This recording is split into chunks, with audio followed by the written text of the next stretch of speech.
Bienvenue à ce webinaire. Je suis Juliette Papiernik, directrice de la rédaction Avocat. Et nous sommes ensemble jusqu'à midi où nous animerons cette session à deux avec Robert Burel, qui est notre expert portail juridique Lexis 360 et dont il vous exposera quelques exemples de contenu en rapport avec le sujet du jour, le traitement criminologique de la fraude fiscale. Suite à l'aménagement du verrou de Bercy et sous l'effet d'évolutions jurisprudentielles en matière de cumul de sanctions, droit pénal et droit fiscal se percutent de plus en plus au cœur d'un contentieux en pleine expansion. Alors, pour rendre compte sur notre prochaine slide, Robert, pour rendre compte de ce choc des cultures juridiques, nous avons le plaisir d'accueillir aujourd'hui Maître Clarisse Sand, qui est avocat au barreau de Paris, présidente de l'Institut de droit pénal, fiscal et financier, et Maître Laurent Touvenot, avocat à Annemasse. Et avant de leur donner la parole, quelques mots introductifs sur LexisNexis. Donc LexisNexis est une branche de la branche juridique du groupe RELEX, avec 10 000 collaborateurs dans le monde, dont 600 en France, et plus de 100 000 comptes clients en France. Lexis est depuis plus de 100 ans à la pointe de l'innovation dans le domaine du droit. C'est aussi une gamme de logiciels professionnels, Lexis PolyOffice et un service d'information continue avec LexisVeille. Alors, je reviens évidemment à nos invités et je rappelle que vous pouvez d'ores et déjà poser des questions par écrit en les interrogeant en direct grâce au menu questions qui se trouve sur la droite de votre écran. Nous réserverons un temps aux questions-réponses en fin de session vers midi moins 20 et je vous invite donc à rédiger des questions brèves pour nous permettre d'en poser le plus possible. Pour commencer, je me tourne vers Maître Touvenot. Bonjour Maître. Bonjour. Vous avez eu une approche sociologique de la fraude fiscale. Alors, qu'est-ce qui, selon vous, définit ce contentieux hybride? Alors, bonjour à tous. Merci effectivement de cet accueil. Merci d'organiser ce webinaire que je considère très très important. Pourquoi? La matière est polymorphe, on l'a dit, et elle interpelle sous ce regard criminologique. Une petite définition de prime abord, puisque effectivement, on va parler de criminologique. Bon, c'est une matière auquel les juristes, les techniciens que sont les avocats fiscalistes on est assez peu familier avec la matière. Qu'est-ce que c'est? On l'a défini comme étant l'étude scientifique des causes, de la nature, du développement, du contrôle délinquant d'un point de vue individuel et social. Sous mon regard, la criminologie, c'est quoi? La criminologie, c'est au carrefour de la psychologie, du droit et de la sociologie. Très concrètement, nous avons effectivement un phénomène délinquant, c'est d'où il vient, qui sont les délinquants, qui délinquent, qui effectivement transgressent la norme, pourquoi ils transgressent cette norme. Il y a effectivement cette étude des causes, c'est là où je parle un petit peu de psychologie et je dirais, j'oserais pousser le curseur jusqu'à une forme d'analyse du comportement délinquant. Qu'est-ce qu'il a dans le crâne pour avoir effectivement commis ce délit? Et puis le corollaire effectivement de cette analyse qui est nécessaire, c'est effectivement de s'interroger, et c'était un petit peu le focus vers lequel nous souhaitions nous tourner aujourd'hui, c'est comment on traite. Quand on a compris comment ça marche, comment on traite, avec l'idée évidemment de l'office du juge répressif, qui est celle ayant effectivement pris conscience des causes de l'indélinquance, effectivement, de ces circonstances éventuellement atténuantes, quelle est la sanction effectivement qui peut être juste en réparation. Alors, la problématique, c'est que de ma fenêtre, alors avec l'expérience qui est effectivement toujours, moi j'insiste sur ce point, toujours un peu traumatique dans le procès pénal fiscal, quand on cumule un volume d'affaires contentieuses, on est très mal à l'aise et on fait le constat suivant que nous avions partagé avec Clarisse Sand au sein de l'institut qu'elle a bien voulu créer, l'Institut du droit pénal fiscal et financier. On s'est rendu compte que très souvent, le procès se caractérise par une forte étanchéité. Étanchéité au regard effectivement de cette analyse criminologique qui est pourtant nécessaire. Tout juge répressif doit effectivement se livrer à cette analyse. On doit le faire, ça fait partie de l'instruction. Et cette instruction, elle est extrêmement mal à l'aise pour un ensemble de facteurs que je voudrais décrire. Moi, j'ai pu observer que les vraies questions du comportement délinquant fiscal, elles sont tellement, comment dire, elles sont tellement insupportables pour l'ordre social, avec une pression médiatique, une pression sociologique qui est accrue, que bien souvent on n'arrive même plus à les évoquer au sein d'un prétoire. C'est-à-dire que la parole n'est pas libre et la parole de l'avocat n'est pas libre, la parole du juge n'est pas libre, la parole de toutes les parties n'est pas libre. C'est très compliqué d'arriver à s'exprimer, d'arriver à dire finalement pourquoi vous avez fait ça. C'est-à-dire que le délit apparaît tellement obscène, et j'emploie un terme d'art dramatique, hors de la scène. C'est-à-dire qu'on ne peut pas effectivement, sur ce théâtre qu'est le prétoire, évoquer voilà pourquoi j'ai fait ça. De toute façon, c'est insupportable. C'est assez curieux de voir que quand on est familier d'un prétoire correctionnel, sur des délits d'atteinte aux personnes, on pourra aller, comment dire, sonder, comme le dit le texte, les cœurs et les reins, comprendre un peu l'origine des causes. En matière pénale fiscale, on n'y arrivera pas. On n'y arrivera pas et votre client aura de grandes difficultés. D'ailleurs, pour l'avocat, ce sera souvent un mystère. Moi, je me souviens d'avoir défendu des gens qui avaient une fortune conséquente, laquelle était connue de l'administration fiscale française, et il y avait une part effectivement d'un héritage qui a fait l'objet d'une dissimulation par le biais d'un montage.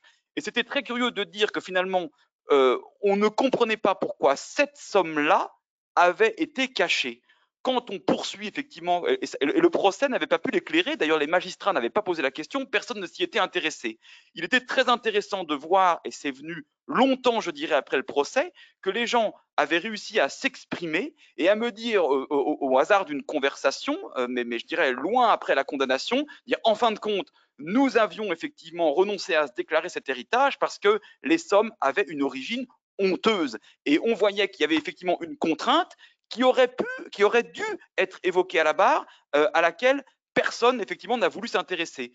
Dans les grandes affaires de fraude fiscale, on voit souvent comment dire, surgir le dessin de sommes qui sont dissimulées et effectivement la véritable comment dire, origine, la véritable cause de la dissimulation n'est pas forcément la volonté de frauder le trésor, mais plutôt de ne pas révéler des sommes qui sont honteuses. J'emploie un terme effectivement d'analyse. Voilà. Alors, il y a donc une étanchéité de la matière à la criminologie, étanchéité que le traitement effectivement d'un dossier de pénal fiscal doit effectivement, c'est un paramètre qui doit être affronté absolument pour le praticien qui effectivement officie dans ce domaine. Alors, l'étanchéité, elle vient effectivement de ces constats, mais elle vient aussi de ce que j'ai qualifié dans le petit slide qui doit défiler sous vos yeux, du caractère hybride de la matière. C'est-à-dire que non seulement on ne veut pas effectivement se livrer à l'introspection qui est nécessaire, mais en plus, on a quand même des contraintes techniques qui sont très fortes. Comme je le dis, 2 matières, 2 juges, 2 avocats. Et c'est effectivement, et je serais tenté d'ajouter d'ailleurs, 2 échelles de sanctions, 2 échelles de peine. Alors, 2 matières de juges, 2 avocats. Nous avons été biberonnés, si je puis dire, nourris, la culture juridique jusqu'à une date très récente, elle militait dans un sens de cette indépendance, de ce second facteur d'étanchéité. C'est-à-dire qu'on disait finalement, il y a l'impérium du juge fiscal, il y a l'impérium du juge répressif, et il y a 2 procédures absolument indépendantes. Comment dire, ce constat perdure aujourd'hui. C'est si vrai que tous les praticiens savent bien qu'il y a le problème, évidemment, d'une dualité de sanctions qui heurte le principe fondamental du nebis in idem et qui, aujourd'hui, malheureusement, ne peut pas être battu en brèche. On peut encore, pour une universalité de faits, si je puis dire, être encore 2 fois sanctionné, effectivement, devant 2 juges différents. Je rappelle quand même que du point de vue des peines, on peut avoir en matière de fraude fiscale pénale des peines effectivement de privative de liberté, également des peines financières, mais que du point de vue fiscal, le juge effectivement administratif ou le juge de l'impôt si c'est en matière de droit d'enregistrement ou d'impôt sur la fortune, si c'est le juge civil, peuvent éventuellement condamner à des sanctions fiscales qui peuvent être très sévères, de 80 à 100%. Donc on a une dualité de sanctions sur lesquelles les praticiens ne manquent pas de revenir. Alors, quand même, ces deux procédures, il y avait toujours l'idée que quelque part, le juge administratif et le juge de l'impôt, ils s'occupent effectivement de connaître ce qui est effectivement de la technicité. Alors on le sait, tous les praticiens le savent, la matière est en plus d'une rebutante complexité, c'est-à-dire que et elle trouve son corollaire dans l'imagination parfois des fraudeurs, des ingénieurs. Alors comment dire, problématique, c'est qu'on va un peu se réfugier derrière ce constat. Le juge fiscal va mener sa matière et le juge répressif va mener la sienne. Il y a un problème fondamental en matière de droit pénal fiscal, c'est que la matérialité du délit, puisque finalement la fraude fiscale, c'est le fait de voler l'État, la matérialité du délit, la matérialité de ce vol est soumise à l'appréciation du juge de l'impôt. Vous avez des procès célèbres, on le voit plus récemment d'ailleurs dans l'affaire Belcani, où finalement le jugement contient des mentions en disant finalement, bon, il va partir en détention préventive, mais sur le quantum même de l'impôt, sur le montant même, on verra plus tard. C'est-à-dire sur ce qu'il a volé, on verra quelque part plus tard. Moi, j'ai effectivement été attrait dans une affaire pénale fiscale dans laquelle les gens ont été condamnés en première instance à une peine très très sévère, alors que la procédure fiscale n'avait même pas démarré. C'est-à-dire qu'on était sur comment dire, un système où la matérialité du délit était aussi totalement absente, effectivement, des débats. Alors, évidemment que la pratique, les praticiens, les procès, la doctrine qui a joué un rôle extrêmement important ont poussé effectivement à dire on ne peut plus avoir cette étanchéité. C'est-à-dire que finalement, l'indépendance des procédures, je l'ai qualifié peut-être un peu rapidement d'un mythe, ça perdure, mais c'est en train quand même de s'effondrer au nom de ce constat, c'est-à-dire qu'il y a une universalité de fait et que la matérialité du délit, finalement, elle est universelle dans les deux contentieux. Alors, vous avez effectivement des arrêts qui sont novateurs. Un arrêt effectivement du Conseil d'État de février 2018 qui dit bien les constatations de fait qui sont passées en force au jugé vont s'imposer au juge de l'impôt. Donc, en principe, quand le contentieux pénal a tranché la question des faits, eh bien, celle-ci va s'imposer au juge administratif. Nous constatons au hasard comment dire, des échanges interprofessionnels que nous pouvons avoir qu'en réalité, il n'en est rien et qu'il y a encore une forte résistance de la part. Moi, j'ai un dossier qui a été effectivement relaxé au pénal avec des faits où le juge répressif disait finalement il ne peut pas y avoir de rejet de comptabilité, il ne peut pas y avoir de. On a des explications sur le fait que les contribuables ne sont pas fraudeurs. Et c'est vrai que l'arrêt concluait à une relaxe au bénéfice du doute. Mais le juge administratif nous a remis 80% de sanctions en disant moi je considère qu'effectivement le doute ne vous profite pas, je considère que les éléments de fait ne sont pas opérants et je considère effectivement que nous avons affaire à des délinquants. Donc on est relaxé complètement au pénal, mais on est très fortement sanctionné au fiscal au nom d'un comportement qui est qualifié en matière administrative de comportement délinquant. Voilà. Alors, cette indépendance des procédures, elle est censée effectivement disparaître, mais en réalité, elle perdure. Et je viens de le dire, le procès pénal, effectivement, peut avoir une influence sur le procès fiscal, tout comme le procès fiscal peut avoir une influence sur le procès pénal, parce qu'il faut quand même savoir que quand vous avez bien mené le procès fiscal, si vous avez une décharge de l'impôt pour un motif de fond, la matérialité du délit disparaît et dans ce cas, comment dire, l'issue du procès, c'est la relaxe, il n'y a pas de fraude puisque la matérialité a disparu. La grande problématique du procès de droit pénal fiscal, c'est un problème de rythme, c'est un problème de savoir quelle est la procédure qui va précéder l'autre et du coup d'avoir une vraie réflexion stratégique et de se heurter à la difficulté de pouvoir établir la réalité des faits, de pouvoir procéder à une défense constructive tout en sauvegardant des intérêts devant une autre juridiction. Ça rend les choses très compliquées. Et on est très malheureux dans le courant actuel, puisque alors qu'on aurait envie de se dire finalement la matérialité du délit qui appartient à un juge de l'impôt épurgé devant ce professionnel qui s'y connaît en matière fiscale. Aujourd'hui, on a plutôt un rythme avec l'arrivée de la loi fraude qui tend à faire accélérer le processus et qui tend à faire venir le procès pénal en amont du procès fiscal, ce qui est éminemment complexe. Je vois effectivement que mon temps de parole imparti m'apparaît rempli. J'ai fait vœu, ce qui n'est pas un serment d'ivrogne, voilà, d'être succinct. Donc, je laisse peut-être la parole à mon éminente consoeur Clarisse Sand. Juste, merci beaucoup, Maître Thouvenot, Robert Burel. Juste pour présenter rapidement l'Exis 360. Alors, très rapidement, Oui. sur ces questions très techniques, effectivement, l'avocat fiscaliste qui ignore le droit pénal, le pénaliste qui ne maîtrise pas la matière fiscale.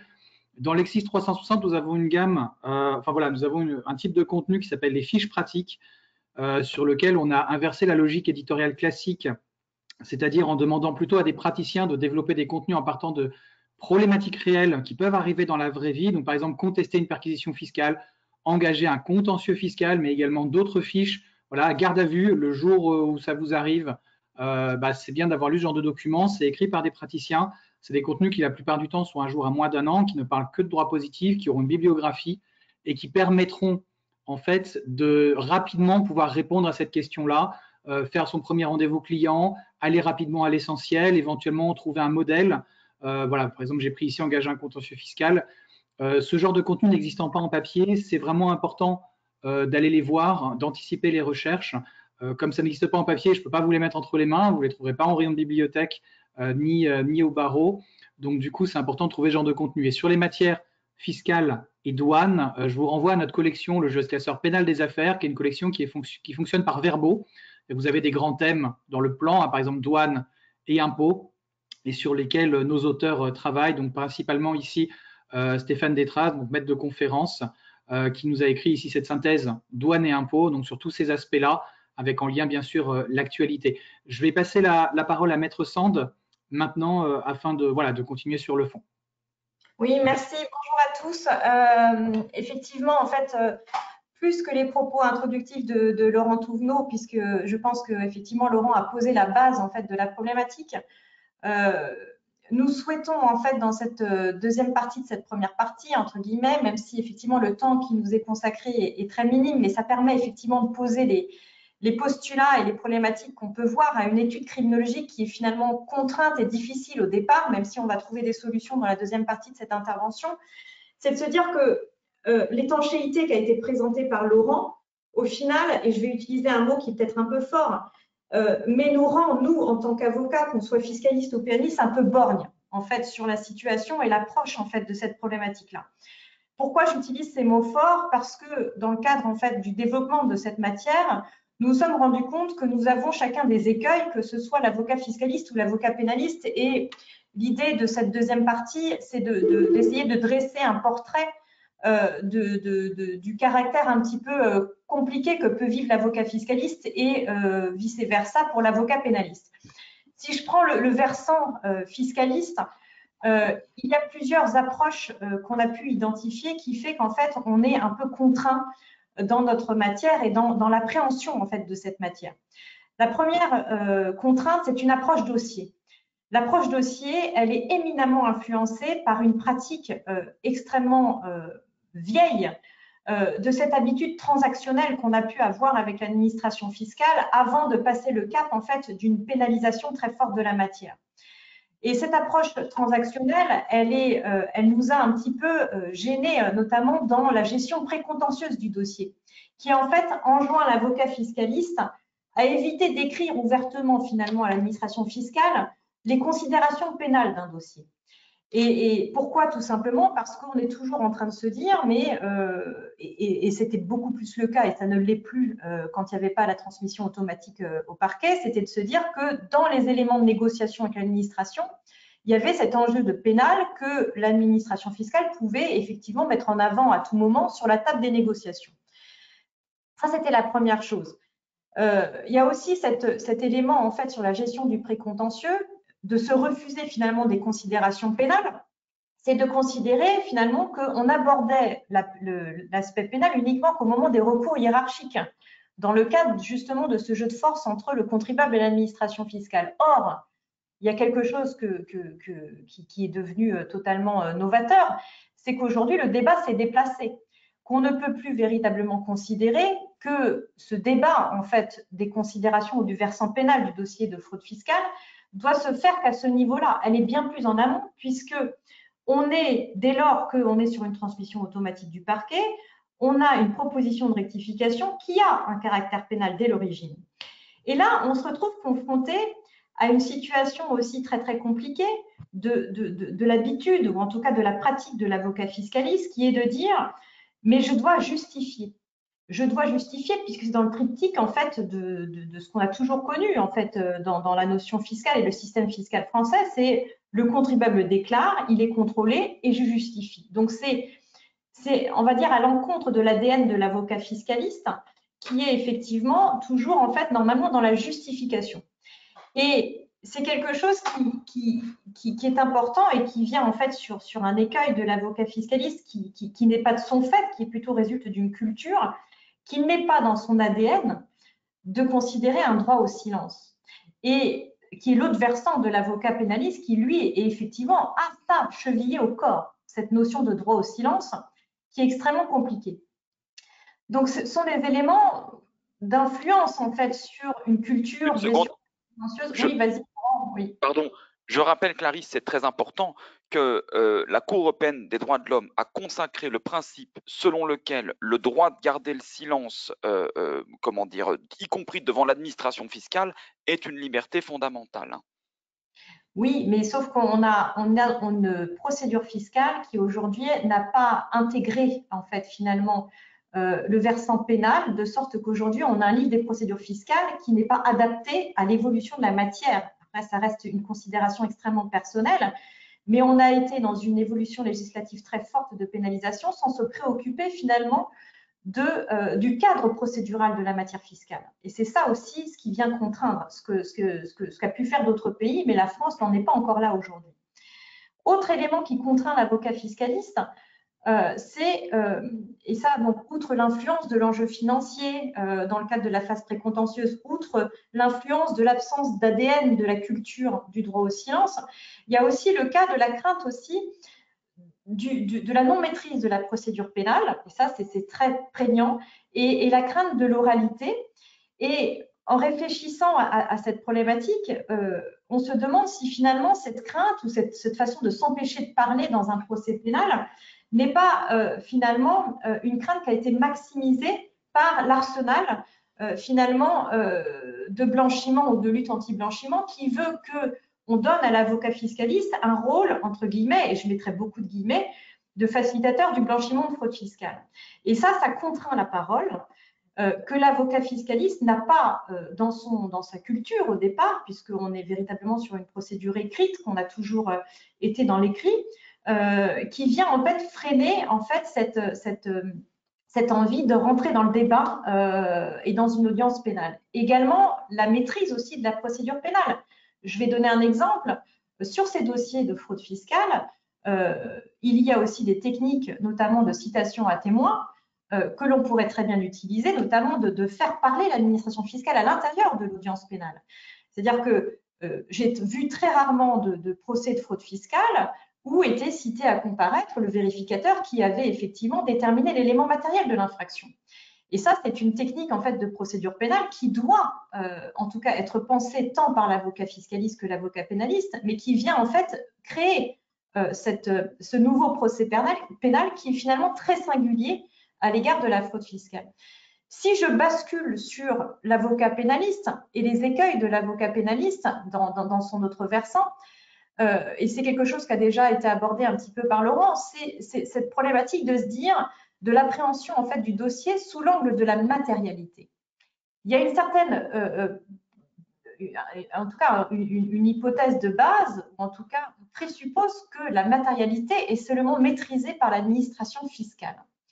Et ça, c'est quelque chose qui n'est pas propre à l'avocat pénaliste, c'est aussi quelque chose qui est propre aussi aux autorités de poursuite, aussi sur certains aspects, notamment sur des réquisitoires, en tout cas, qui sont souvent pris dans le même sens que l'administration fiscale, sans forcément se préoccuper de l'élément matériel pour étant considéré comme déjà acté. Ça, c'est quelque chose qui est extrêmement difficile et c'est quelque chose effectivement qui oblige l'avocat pénaliste à rentrer dans une technicité de la matière fiscale qui est effectivement ardue et qui n'est pas rendue lisible par une prolifération de lois fiscales qui qui complexifie la matérialité de l'infraction. Autre élément aussi de l'avocat pénaliste, c'est aussi l'absence d'appréhension d'un deuxième contentieux qui n'est pas forcément le bien fondé de l'imposition, mais celui du recouvrement de l'impôt. Il peut arriver, parce qu'on a une problématique de temporalité dans le procès pénal fiscal, de ce que finalement, l'impôt n'est plus dû. Et ça, c'est quelque chose qui est extrêmement important, que moi j'ai pu vivre dans certains dossiers, où finalement, on se retrouve à être cité devant le tribunal correctionnel et se rendre compte qu'au final, il y avait finalement un recouvrement de l'impôt qui avait été fait à la mauvaise personne, de sorte que l'administration n'était plus fondée finalement à réémettre le titre exécutoire, de sorte que finalement l'impôt n'était plus dû. Et ça, cette problématique du recouvrement, elle est éminemment importante dans le cadre de la préparation d'un dossier pénal de fraude fiscale.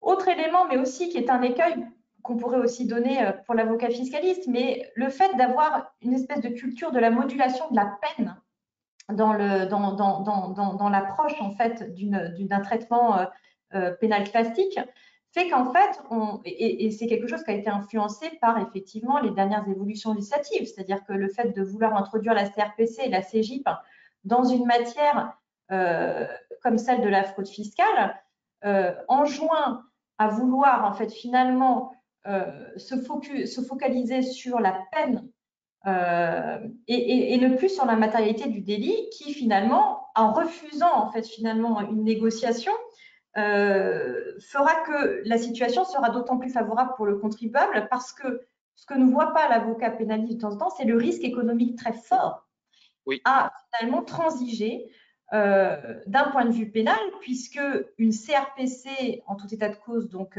va effectivement clôturer l'aspect pénal du dossier, mais peut avoir des conséquences dramatiques sur finalement l'enjeu financier qui résulte du procès fiscal, puisque pourra être versé au débat du procès fiscal la reconnaissance de culpabilité qui a été donc finalement reconnue par le contribuable dans le cadre du procès pénal, et donc à ce moment-là l'enjeu financier est maxima pour le contribuable. Et donc, il ne faut pas perdre de vue le risque économique majeur. Et donc, ces deux écueils-là, il faut qu'on les travaille. Et finalement, si je pouvais résumer cette première partie, c'est de se dire, nous avons tout à construire dans cette analyse criminologique qui finalement est un peu contrainte par les faits qu'on n'a pas encore passé le cap d'une intégration des deux matières. Donc voilà sur cette première partie. Je pense que c'était important pour nous de remettre les choses en contexte. Si je peux effectivement rebondir en une minute sur les propos de Clarisse. L'avocat pénaliste, il va vouloir moduler la peine. Et c'est vrai qu'il peut tomber un écueil dans la CRPC. C'est très bien, effectivement, on est en cours de garde à vue, on reconnaît, on s'oriente vers une CRPC, on aura une peine qui est souple, mais on ne se rend pas compte des conséquences désastreuses économiques. Et l'avocat fiscaliste, il est dans une procédure qui est écrite pour être collaborationniste, qui ne connaît pas effectivement le droit au silence, dans lequel effectivement, quand vous recevez une proposition de rectification, si vous ne répondez pas, qui ne dit mot consent? La règle est celle de l'acceptation. Vous n'apportez pas de contradiction, vous êtes réputé avoir accepté les redressements proposés. Donc c'est le droit au silence, le droit à la réserve, il est effectivement battu en brèche et il n'est pas dans la culture de l'avocat fiscaliste qui dit je vais absolument répondre.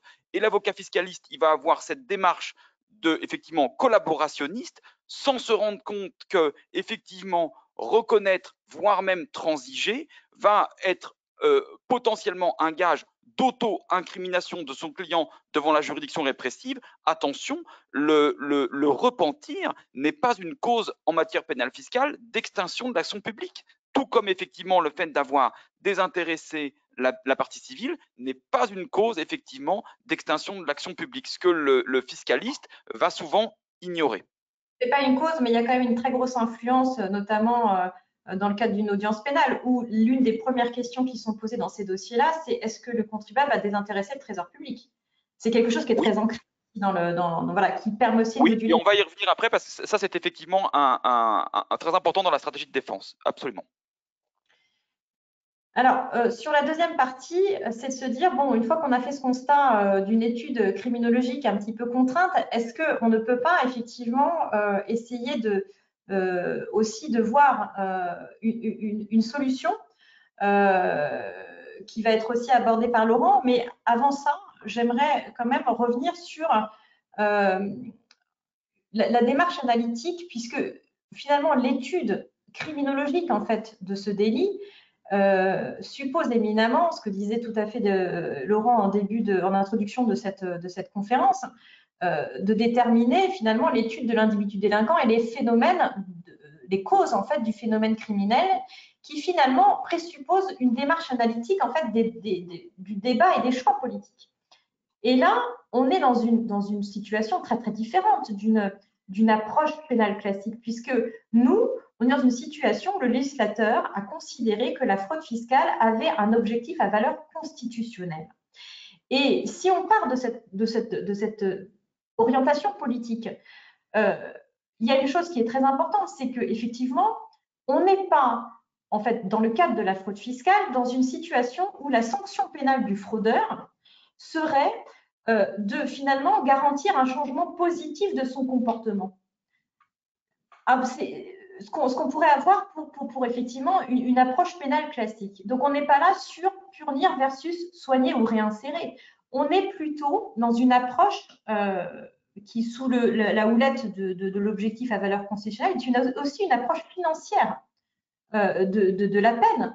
Pourquoi? Parce qu'on a intégré dans le système une approche transactionnelle par la CRPC et la CGIP. Parce que finalement, il y a aussi un élément très important qu'il faut que je pense que tout le monde a touché du doigt, c'est le fait qu'il y a aussi une très grosse instrumentalisation du pénal, et je le dis là, et ce n'est pas un gros mot, de l'administration fiscale, finalement, par le souhait d'étendre en fait un meilleur recouvrement de l'impôt. Et finalement, on se retrouve confronté avec une politique en fait très différente entre Bercy et finalement l'autorité judiciaire, qui est, moi, j'ai un objectif budgétaire, qui, sous couvert finalement d'un objectif à valeur constitutionnelle, l'objectif budgétaire est le premier objectif. Ça, c'est quelque chose qui influence énormément le procès pénal d'un point de vue sociologique et donc d'un point de vue politique.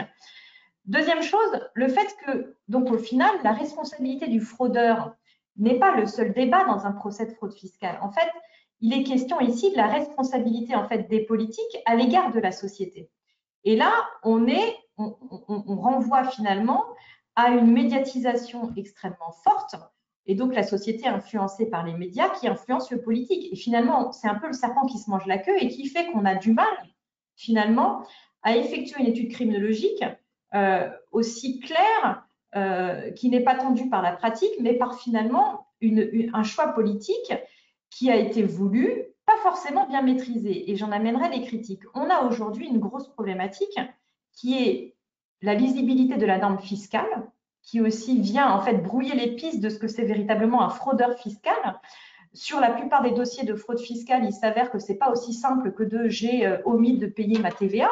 On va se retrouver avec des dossiers d'une complexité, notamment en termes de valorisation sur des problématiques de fraude patrimoniale qui, en fait, vont nous obliger à repenser qu'est-ce que c'est véritablement la fraude fiscale. On a un énorme problème aussi de consentement à l'impôt, alors qui s'accélère aussi avec la gestion de la crise sanitaire, à mon sens. Je pense qu'on va avoir des dossiers de fraude fiscale qui vont être un peu différents et peut-être un peu plus durs encore, compte tenu en fait de la crise économique et sanitaire que l'on vit aujourd'hui. Et puis, il y a aussi un écueil très important, c'est que, et c'est une critique, est-ce que finalement on n'est pas en retard? Est-ce que finalement on n'a pas un retard considérable sur l'analyse du comportement criminel? Est-ce que finalement le choix politique, il est bien beau, mais est-ce que autorité de poursuite et nous en tant que finalement avocats de la défense dans ces dossiers-là, on n'est pas totalement en train de traiter des dossiers de fraude fiscale simples, là où finalement l'objectif à valeur constitutionnelle de fraude fiscale devrait s'attaquer à des sujets bien plus importants.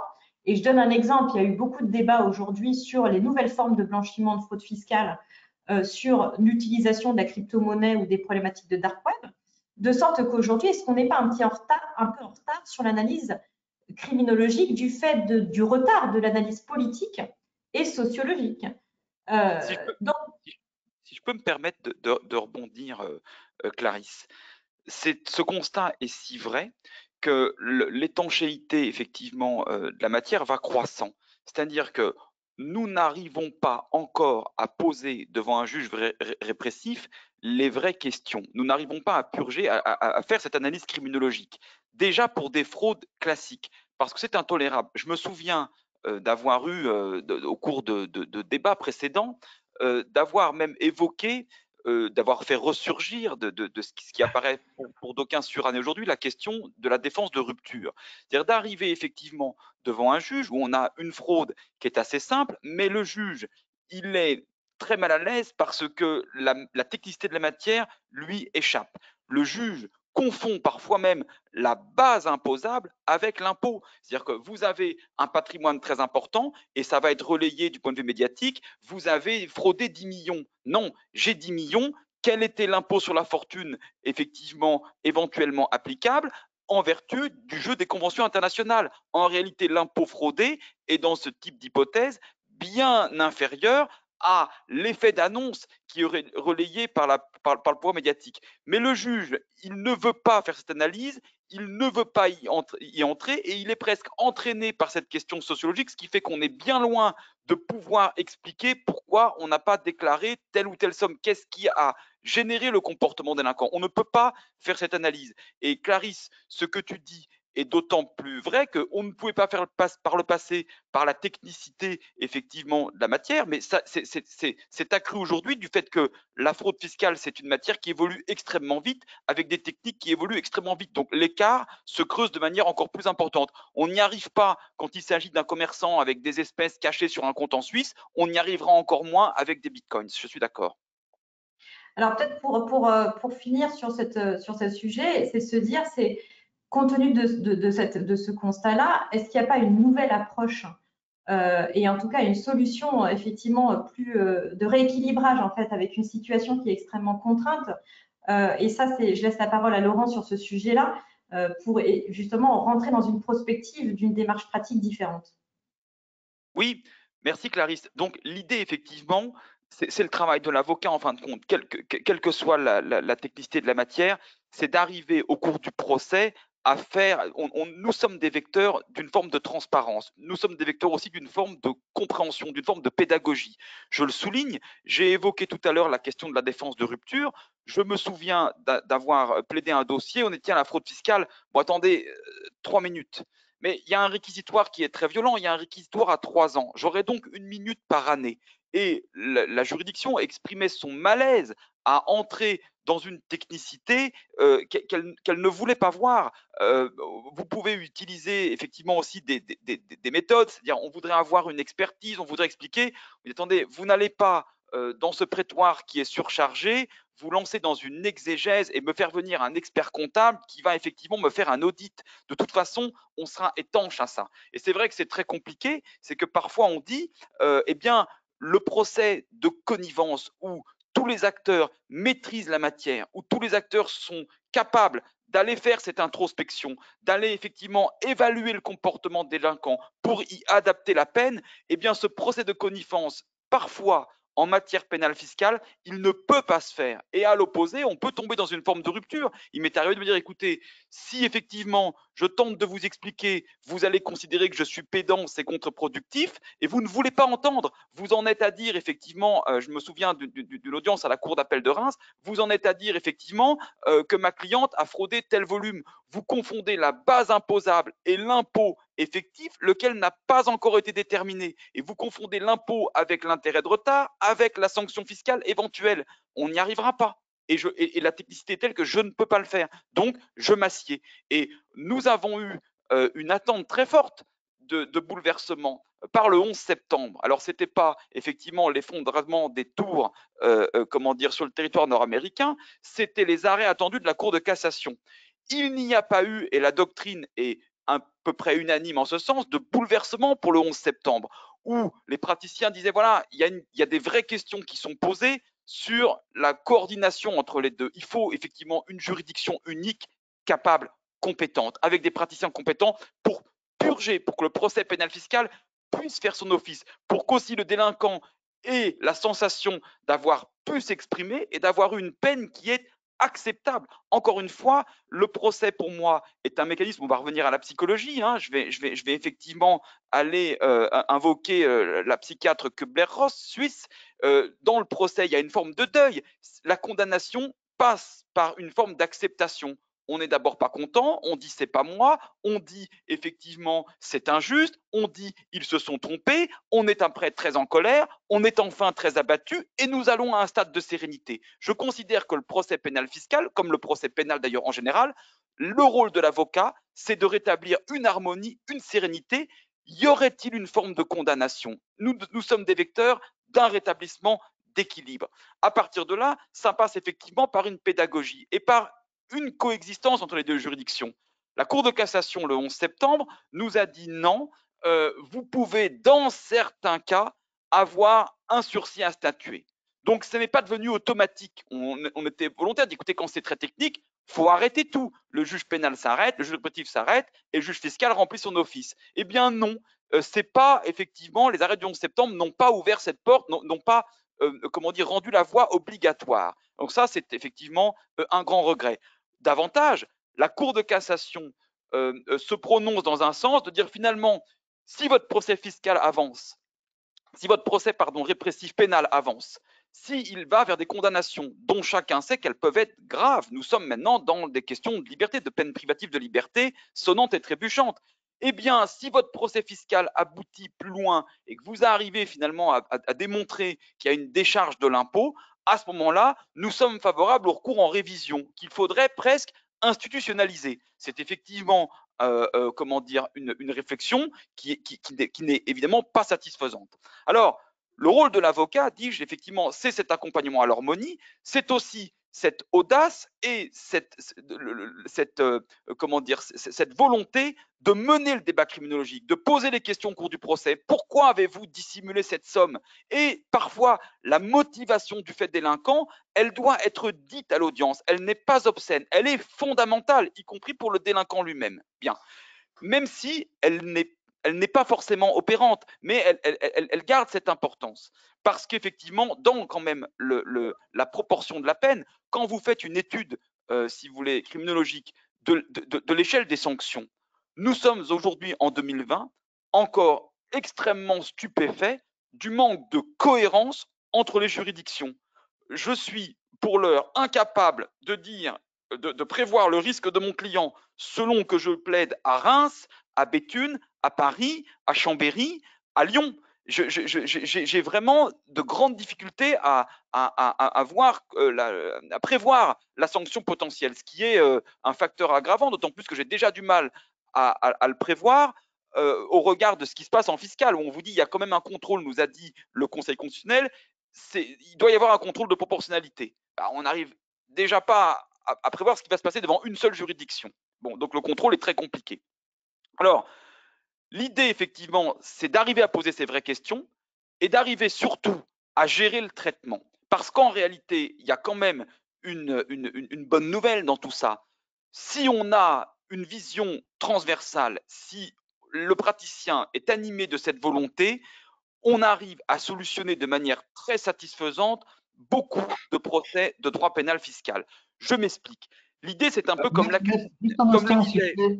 Pardon, Robert Burel, je vois que l'heure tourne et on est emporté par votre fougue. On va passer aux questions-réponses avec Juliette.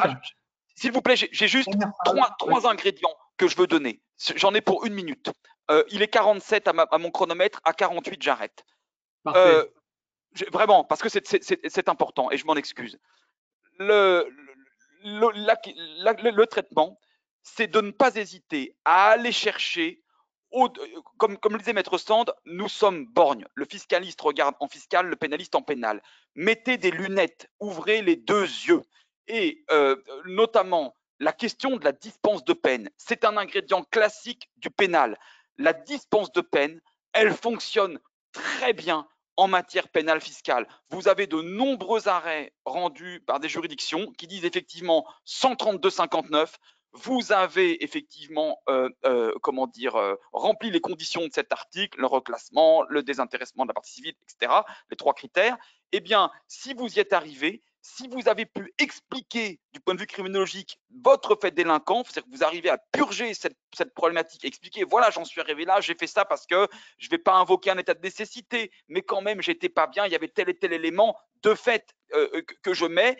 Effectivement, je me suis repris, j'ai désintéressé le trésor, vous arrivez à sortir par la dispense de peine. Ça, c'est effectivement un ingrédient pour le pénaliste au procès correctionnel. Mais pour le fiscaliste, c'est le corollaire. La difficulté, effectivement, c'est de dire je veux essayer de transiger pour avoir cette dispense de peine, mais je ne veux pas faire des aveux qui pourraient auto-incriminer mon client au pénal. Un ingrédient de droit pénal, donc on va chercher en tant que fiscaliste dans l'autre matière, vous avez effectivement un cadre qui n'est pas du tout utilisé, qui est celui de la justice restaurative. Moi, je m'y suis énormément intéressé.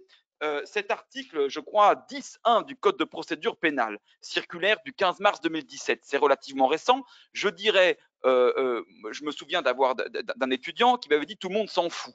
Bon, en fait, c'est malheureusement vrai, mais c'est dommage. Et c'est à modérer car tout le monde ne s'en fiche pas complètement. Vous avez dans la justice restaurative un cadre qui permet à une négociation, puisque je rappelle que les propos tenus ne peuvent en aucun cas être utilisés comme aveu judiciaire ou extrajudiciaire. Les pièces, vous voyez, donc si vous voulez, on ne peut pas avoir d'auto-incrimination si on se place dans le cadre de justice restaurative. Ça peut être très intéressant pour un praticien pénaliste fiscaliste de dire écoutez, on est au seuil du procès, on pourrait aller vers la dispense de peine, je veux tenter d'aller dans la justice restaurative, on discute, on trouve une transaction et derrière, elle ne marche pas. C'est pas grave, je sauvegarde mes droits dans le procès pénal. Voilà. Donc, ne pas hésiter. Merci infiniment. Merci infiniment, maître. Je vous propose. On voit qu'on a beaucoup de moyens avec le droit pénal. Allez, je vais parler sur les questions-réponses. On va passer la petite partie sur la veille. Je laisse Juliette poser les questions. Merci infiniment, maître Sand, maître Touvenot. Je vous propose de poser quelques questions dans les quelques minutes qui nous restent. Nous avons 10 minutes avant la fin du webinaire et profitons-en peut-être pour répondre aux questions qui nous ont été posées. La première question est la suivante. À votre avis, comment va évoluer la jurisprudence en matière de fichiers Falciani compte tenu de la réserve d'interprétation du Conseil constitutionnel entre la chambre commerciale et la chambre criminelle de la Cour de cassation, mais également au niveau du Conseil d'État? Alors, je vous réponds, si Clarisse me le permet, puisque je connais bien le contentieux de la liste HSBC, qui est vraiment la matière du droit pénal fiscal. Problématique de ce fichier, on le rappelle, Hervé Falciani a volé, alors c'est compliqué, puisqu'effectivement, on va le qualifier d'informaticien pour le moins indélicat, avec ses motivations qui sont controversées. Alors, je ne les juge pas, mais en réalité, il était embauché au sein de l'établissement HSBC et avec une simple clé USB, il a sorti un fichier dit la liste des 3000. Il a donné, dans un premier temps, aux renseignements généraux, l'identité de 3000 personnes contribuables qui effectivement étaient en déshérence vis-à-vis de l'impôt français. Ce fichier a été transmis aux renseignements généraux dans un premier temps, puis transmis également au procureur de Montgolfier de Nice, de sorte que finalement l'administration fiscale s'est prévalue du fait qu'elle l'avait obtenu de manière licite, c'est-à-dire en fait du fait de l'autorité judiciaire et non pas du fait, elle passait au-delà, au travers du grief de recel effectivement de fichiers volés. La jurisprudence a été très mal à l'aise avec ça. Vous avez une controverse effectivement entre l'arrêt de 2012 de la chambre commerciale qui disait moi une perquisition sur la base effectivement de la liste HSBC, c'est non, puisque c'est un renseignement d'origine, je considère qu'il est illicite. À l'opposé, la chambre criminelle, un an plus tard, a dit ben si, on peut utiliser la liste HSBC. La réponse est donnée aujourd'hui par le Conseil d'État. Vous avez un arrêt qui est l'arrêt ISAN du mois, je crois, c'est le 30 octobre 2016 de mémoire, 20 ou 30 octobre, j'ai la mémoire qui cavale. Le Conseil d'État, en utilisant la réserve d'interprétation formulée par le Conseil constitutionnel le 4 décembre 2013, a dit la chose suivante: un fichier volé peut servir à déclencher un contrôle, c'est-à-dire que l'administration fiscale elle a obtenu un renseignement, je peux vous contrôler, mais en aucun cas à fonder un redressement. Gros problème rendu par l'arrêt ISAN, c'est que tous les praticiens qui, dans l'intervalle, les praticiens fiscalistes, qui dans l'intervalle ont dit finalement, voilà, j'ai un contrôle fiscal fondé sur HSBC, mais la jurisprudence ISAN n'était pas encore diffusée.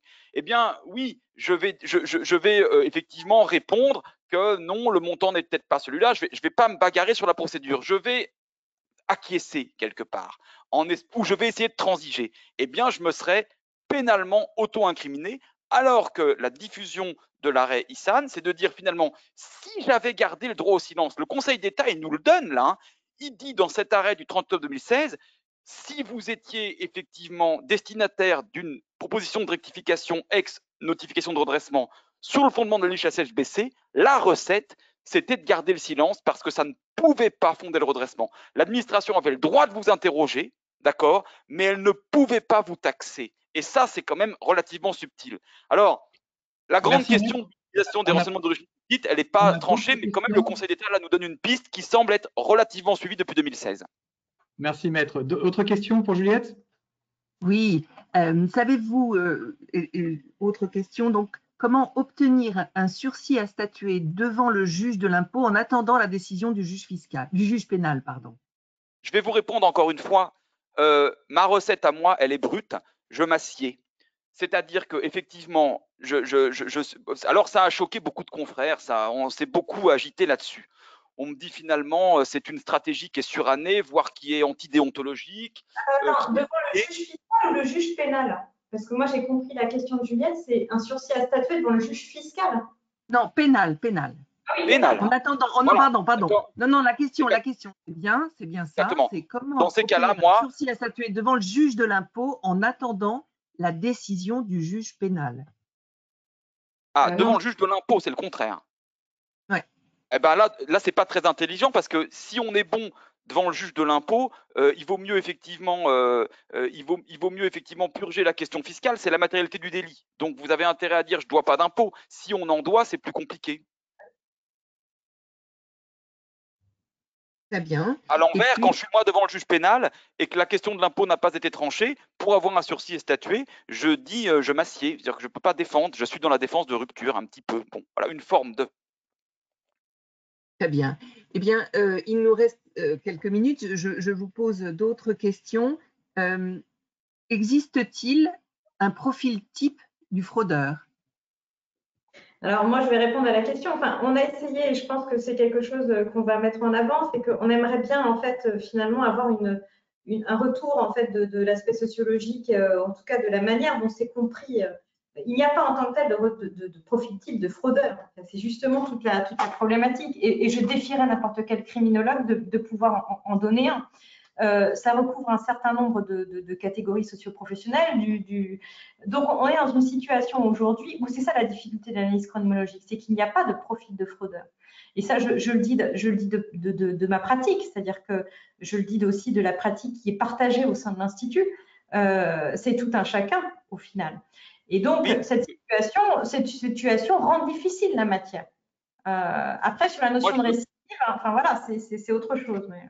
Je voudrais rebondir là-dessus. On en avait discuté à Aix-en-Provence au cours des années 2005. C'était effectivement comment se comporte tout un chacun devant sa déclaration d'impôt. Qui n'a jamais, si vous voulez, délinqué un petit peu? Bon, ça quand même, je ne vais pas le dire. C'est-à-dire que c'est à la base, il y a quand même, c'est historique, depuis la taille et la gabelle, le consentement à l'impôt, c'est un principe qui est proclamé, c'est effectivement dans la Déclaration des droits de l'homme, mais c'est quand même de mauvaise grâce. Il y a tout cet héritage, j'allais dire psychologique, qui fait que l'impôt, il est un poids injuste. Il n'est pas encore profondément intégré comme une nécessité, je dirais, comme une nécessité. La nécessité collective ne prend pas le pas sur la nécessité individuelle, sur la gestion individuelle. En fait, voilà, le profilage en fait d'un délinquant qui serait donc susceptible de fraude fiscale dépend éminemment en fait du consentement de l'impôt, qui est en fait martyrisé par les évolutions politiques et législatives. Voilà, c'est tout. Donc, il n'y a pas, à mon sens, de profil particulier. Non. Merci infiniment, Maître Sand. Merci infiniment, Maître Touvenot. Il est temps de conclure ce webinaire. Vous avez été très nombreux à nous suivre. Si vous le souhaitez prolonger la réflexion, je vous invite à répondre au petit sondage qui est proposé sur le compte LinkedIn du cabinet Sand Avocat relatif à la fraude fiscale. À très bientôt pour un prochain webinaire avec LexisNexis et de nouveaux invités. Merci, Maître. Merci à tous. Merci beaucoup.